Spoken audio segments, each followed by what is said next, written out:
ಖಂಡಿತವಾಗಿ 5 ಜನ ಗೆಲ್ತಾರೆ. BJPಯಿಂದ ಏನೋ ಉಚ್ಚಾಟನಾಗಿದ್ದಾರೆ. ಅವ್ರು ಮುಂಚೆಯಿಂದ ನಮ್ಮ ಜೊತೆ ಅಸೋಸಿಯೇಟ್ ಆಗಿ ಕೆಲಸ ಮಾಡ್ತಿದ್ದಾರೆ.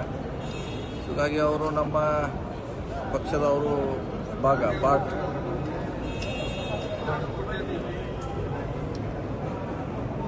ಸುಮಾರು 2 ವರ್ಷದಿಂದ ನಮ್ಮ ಜೊತೆ ಇದ್ದಾರೆ. ಇವತ್ತು ಬಂದಿಲ್ಲ ಚುನಾವಣೆಗೋಸ್ಕರ. ಲಾಸ್ಟ್ 2 ಇಯರ್ದಿಂದ ನಮ್ಮ ಪಕ್ಷ ಐಡಿಯಾಲಜಿ ಒಪ್ಕೊಂಡವ್ರು ನಮ್ಮ ಜೊತೆ ಇದ್ದಾರೆ. ಇವತ್ತು ಬಂದಿಲ್ಲ ಅವರು. ಸುಮಾರು 2 ವರ್ಷದಿಂದ ಸುಮಾರು ಕಾರ್ಯಕ್ರಮ ಭಾಗವಹಿಸಿದ್ದಾರೆ. ನಮ್ಮ CLPಯಲ್ಲಿ ಭಾಗವಹಿಸಿದ್ದಾರೆ. ಸುಮಾರು ಕಾರ್ಯಕ್ರಮ ಭಾಗವಹಿಸಿದ್ದಾರೆ.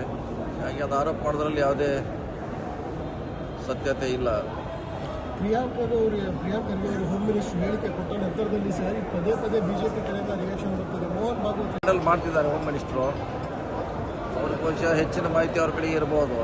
ನಮ್ಮ ಕಡೆ ಅದ್ರ ಬಗ್ಗೆ ಜಾಸ್ತಿ ಮಾಹಿತಿ ಇಲ್ಲ. ಈಗ ಇಲ್ಲಿ ಹೇಳಲಿಕ್ಕಾಗಲ್ಲ. ಅವ್ರು ಹ್ಯಾಂಡಲ್ ಮಾಡ್ತಾರೆ. ನೋಡೋಣ. ಪಕ್ಷ ಇದೆ, ಅವ್ರ ಹಿಂದೆ ಹ್ಯಾಂಡಲ್ ಮಾಡ್ತಾರೆ.